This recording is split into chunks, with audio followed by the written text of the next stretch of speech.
Striving for mediocrity in a world of excellence. This is the Chaser Report. Hello and welcome to the Chaser Report. It is Friday the 12th of August 2022. Charles Firth and Dom Knight here. Now, Charles, there's a guest on this show who's taken a little bit of a life of his own, particularly in the review section on the Apple Podcasts app. It's Sami Shah who's laughing in the background there. And Sammy at one point just made a joke on our podcast about people mentioning how much they loved his podcast, News Weekly. Yes. You know, in our review section. It's taken off. It's now the main theme of the review section. It's all very funny, but it's very mean. I think we need to convince our listeners to love us again. Yes. And so that when Sammy wanted to come on and basically plug this new project that he's done for Audible, I thought, well, it's a win-win for us. Yes. Either the people will love hearing more Sammy even when he's plugging something that he did. Yes. Or they'll dislike it and thereby love us again by contrast. So we can't lose. No, this is good. In this conversation. Let's hear some ads before we hear Sammy doing another ad for the whole episode. The Chaser Report. News a few days after it happens. And you can supposedly avoid those ads at chaser.com.au/podcast. Watch this space for more options on that front. Sami Shah, welcome back. Thank you for deigning our podcast with your very popular presence. My pleasure. I just checked the reviews section for The Chaser, and the top review right now, the most recently submitted one, it's 5 stars. So, you know, obviously there's someone who likes quality content, but it goes, yeah, it's funny enough. That's it. The other review goes, more Gabby, less ads. That's it. So, hey, listen. Too many ads for trombones. Yeah, oh, that's apparently an in-joke. That was a thing. Yeah. But yeah, look, listen. I didn't realize how much power I wielded. I asked my Newsweekly listeners to kind of go out there and leave positive reviews for The Chaser. I just said leave 5 stars, but also talk about how much you love Newsweekly. And they kind of destroyed your review section. I didn't realize I basically can start a cult. And you have a mob. You have a flash mob. Oh, this is all I've ever wanted. This is going to end with me in a compound making everyone drink Kool-Aid. Well, how many people died at Jodenstown? That was about 1,000, wasn't it? Was it 900 and something. Pretty large number. Do you reckon? Do you reckon you could do more? Do you reckon you could? I mean, my listenership is kind of like leveled out for Newsweekly at about the same number as the Jonestown massacre. Right. So okay. if you like leave a margin for error, you know, some people will obviously go, I'm not drinking your Kool-Aid. Yes. Then they'll have to be forced to at gunpoint. It's only really the super fans, isn't it? Yeah, that's right. You know, the Patreon subscribers, those kind of people. So, I need to expand my base a little bit more before I go full cult leader. If you convince a subscriber to drink the Kool-Aid and thereby end their lives, how long until the Patreon stops paying you every month? Oh, yeah. You got to factor this in, Sammy. Yeah, that is true. This needs to be the big finale. It can't be something like a mid-season thing at all. Put Sammy in your will. Well, I think Jim Jones got everyone's property before he then made them drink the Kool-Aid. I mean, he also killed himself. He also killed himself, Yeah, it wasn't a long-term He wasn't strategy. thinking long-term. That's right. At all. A lot of these cult leaders don't. Even the one who was responsible for, what is that? The comet. They were gonna. Yes, the Branch Davidians, weren't they? No. This was a separate one. Where they don't have to buy Nike sneakers. Yeah, with the Nike sneakers. Remember yes, that? Yes. That was only about 45 people. Though. Yeah, that was a smaller group. But you know, again, like you what make. Were they called? Yeah, like you've ended your own ability to cash in on this enterprise by killing yourself. Whereas, say, the Bhagwan Rajneesh. Oh, see. He knew how to do it because there's a few rules. One was he was allowed to have sex with anyone. Yeah, that's standard. Cult. And isn't that cult 101? Oh, is that cult 101? Oh, gosh, I'd be basically a bad cult leader, wouldn't I? Any self-respecting cult leader starts with the sex clause and then goes on to the suicide afterwards. Heaven's Gate. Heaven's Gate. Heaven's Gate. I hope they found that gate. And we're well dressed for it. What if it turns out they were right? We're all wrong. They were right. There is a UFO trailing the Halley's Comet, and now they are on that UFO, living on the way to a better interstellar galaxy. What if they were right about everything except for the no shoes policy? Yeah, their shoes behind. The aliens get there, and the aliens are like, "What the fuck is this? We're Adidas people. We wanted you to bring us some cool kicks. Where are your Yeezys? Yeah.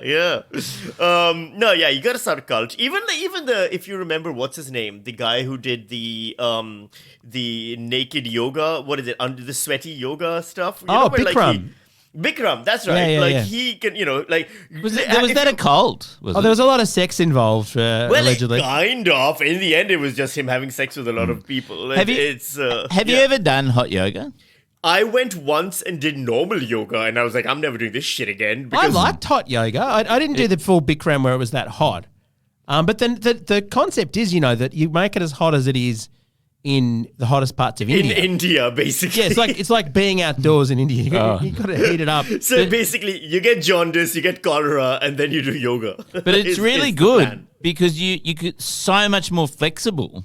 Suddenly you become like, those good people in yoga classes who actually can move. So, and also, to be fair to Bikram, by the time you got all your gear off, you're sweaty, you might as well have sex. Like, you're most of the way there. Yeah. All right. But the funny part about the Bikram yoga documentary, have you seen the documentary for it? I think it's on Netflix or someplace. It's great because the moment he comes on screen, in the first 5 seconds. So when you say comes on screen, can you just clarify? appears on screen. He comes elsewhere, but he appears on screen. This documentary for, I think, RedTube, was it? Yeah, that's right. I like how Charles is pretending not to know the porn websites. But it's, you literally, you stick one look at him and you're like, yeah, obviously, he's a sex pest. There's no other way. No man with that ponytail in that tight black underwear is doing anything other than molesting people. And everyone was shocked later. I want to pay tribute to a good friend of ours who we should get on the podcast, actually. Richard Cook, who's been a chaser writer for a long time, is now known as a sort of highbrow intellectual writer. But he has a thing called Cook's Law, which is always true, which is that whenever you see any photo of someone who's a convicted sex pest, you always go, wow, they really look like a convicted sex pest. Like, there's just a look. Yeah, there's no surprise involved and at all. Bikram completely fulfills. I text him pictures from the news. It's quite extraordinary. Like, we were all forewarned in every episode of Hey Dad, shall we just say, by the appearance of the dad. Yes. Anyway, that's an iron law. Are we plugging your product here, Sammy? We might have to get speaking to that. of sex pests, yes. So you're recruiting your army, Sammy's army, and you're now leading them to the pastures of Audible, the That's Amazon audio service, which has commissioned you to do what? So okay, basically, I wrote. Can I guess what they've commissioned you to do? Go for it. Have they commissioned you to exploit a whole lot of underpaid workers and create injuries and then not allow them to unionise at all? I mean, that's not far from the truth, probably. Were you allowed to pee during the writing process is my question. I just wore a diaper the entire time, but that's just how I live. I normally just wear adult diapers just for the fun of it, Look, it's what Bikram used to do. Anyway. Yeah, exactly. Right, so what is it that you made? Okay, so basically, I wrote a script many moons ago about a crime noir story set in a small town in Western Australia, and Audible commissioned it, and they asked me if I can turn that into a audio drama. So the idea is basically, I don't know if you remember radio plays. Like, this was the thing that used to happen in the early 1900s, and then television came along, people stopped doing it, but it's awesome. It's a great medium. I always like radio plays because they're podcasts with full casts, and I got to do that. So it's basically an 8-part crime noir, very serious story set in a small town in Western Australia where something horrible happens, and we got an incredible cast to do the entire thing, including Pallavi Sharda. Yeah. So you, as we've discussed before, when you first came to Australia from Pakistan, you lived in a town called Northam in WA. Yes. Is this a thinly disguised version of your time in Northam? Did you really have that bad a time? I mean, look, no, here's the thing. So basically, here's what happened, right? Like, and I talk about this a lot, and I have spoken about this a lot in the past, where the main reason we kind of moved to Australia is because I had a daughter, and I looked at my daughter when she was born, and I was like, I don't want to raise her in a place like Pakistan where her life will be so hellish. I want to raise her in a place where more opportunity and freedom. And then also this the risk to life has got a lot less in places like, Australia compared to places like Pakistan. And we were living in this small town in Western Australia for 4 years. And in that time, I kept thinking, all the safety and security I could ask for is available here. And then because at the end of the day, I'm a horror writer, a part of my brain goes, well, what if it doesn't happen? What if it goes wrong here? And so I kind of wrote that story, which is a refugee family from Pakistan with their child moves to a small town in Western Australia to start a new life away from threats of danger, and then the danger catches up to them anyway.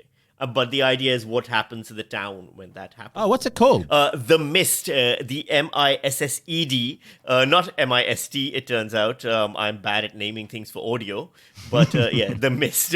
I wish it was pronounced The Missid, because that makes more sense. I like the strapline as well. A family in fear, a town in panic. It is. Charles It is a town quite in good at panic. that, by the way. Very Quite nice. seriously. Yeah, I should have gotten you to do the trailer voice. So if you're a fan of Sami Shah's comedy, let's just prepare you for this. This is not that. This is you being deadly serious as a thriller. There's not even political satire. Well, because I do have like a whole second part of my existence, which is as a writer. And as a writer, I write basically horror and urban fantasy and now crime noir. So This is great. So you have two separate ways of channeling your massive misanthropy. I love it. Let's have a listen to the trailer for Sami Shah's The Mist. A refugee family confronted by their worst nightmare. The moment it fell apart, when the kids started screaming. A journalist finding the headline of a lifetime. If I broke this story before anyone else, that would be my career made. A small town mayor fighting for her career. I realized I wasn't ready. No one could be ready for what came next. A detective trying to stop a killer before it's too late. Whether he did it or not, That's not the point here. the point is, you've been doing this too long to be this naive. Medics, get inside. This is The Mist. The story of a family in fear. Where is she? A town in panic. Never get through this again! An Audible original podcast. The Chaser Report. Now with extra whispers. Wow. So there we go. Production values. What's Yeah. it like to work on a project with those in the so audio you space? don't understand how exciting this was. So basically, I wrote the script in 2020 in lockdown, right? So it was just me alone, kind of doing things, and then Audible found with Screen West, they found a company in Fremantle in WA called Envelope Audio. And Envelope Audio was like, on a shoestring budget, basically did this entire thing. I normally, all the stuff I do is so solitary. I got to work with people. That was so much fun. And they came up with how this- hands-on were you? Like, did you actually part get of to it, go, the limitation was... can you I was move the supposed to- scream like to be 3 seconds? No. Well, earlier? the whole thing was I was going to be directing it in person in WA, but because of the lockdown, I couldn't make it across. I don't know if you remember, there was a thing called COVID, and the barriers were closed. WA had and- a fairly specific attitude to that, if I remember. Yes, exactly, and that regardless of COVID, they just don't like anyone. So did you have coming there. to set up in the intro that this is, a threat during a period that isn't COVID? Because during COVID, WA was the safest place in the whole world. You couldn't possibly tell a story about a threat in WA. Yeah, true. Very good point. That should have been part of the prologue. A town in all fear events in this happened of before. COVID. Yeah, right. But the cool thing was Envelope Audio. What they did was normally you do these things, and I'm sure you guys have done voiceover work yourself. You go in a studio, you put on the headphones, you talk into a microphone, read off the script, and you're alone and you're done. What they did was they got the whole cast together. There were mics all over the stage and all over the room. Wow. Everyone wore baseball caps with little microphones taped to those, and then they acted it all out together. Like it was a whole theatrical performance that there was all the audio was recorded, and then that's what you hear in the series. It was a really cool way of doing things. That's so cool. Maybe we should do that for the podcast. And was the theory there that you could actually hear there was a sort of subtle change in their voice because as they were moving, you could hear them move or whatever? Bounce off each Yeah, other. absolutely. And not just that, it's because I was very specific about a few things I wanted. I wanted the sound to travel. I wanted if someone's talking to you on one side of the room and you're listening on the other side of the room, then you should, the characters at least, then you should be able to hear them on the left and the right, like things like that as they walk across all of those things. The other thing I really was particular about was I wanted native WA country town sounds. I wanted the birds to be like the sounds you'd hear in those towns, the wind through the wheat, things like that. And so they went and got that audio and then they used it all in a 3D way. So it's really kind of cool. But that's all the production stuff. If the story doesn't hold up, then none of that matters. Yeah. But are you, so just before we get on to the story, are you sure that they actually went out and got all those sounds, or they did? They just say, no, yes, Sammy, I know. yes, Sammy, we did that, and then they just downloaded them from Envato? I have many pictorial evidence bits of them holding microphones up in the middle of wheat fields. Oh wow! Okay. Yeah. They're hardcore. Yeah. That's great. Well, it must have been incredibly fun to actually have that. And what a pity you couldn't actually get there, although that meant you didn't have to go to WA. So. Yeah, that was the only thing. I got there at the end. So basically, one of the main cast members, Pallavi Sharda, who's an amazing Australian Indian actor, she was in Sydney during the time when we were doing her voiceover. The production company's in WA and I'm in Melbourne, and we did the whole thing over Zoom. Directed over Zoom and stuff. So, it's kind of weird. You do the best you can, but the end result you can't tell. That's the cool thing.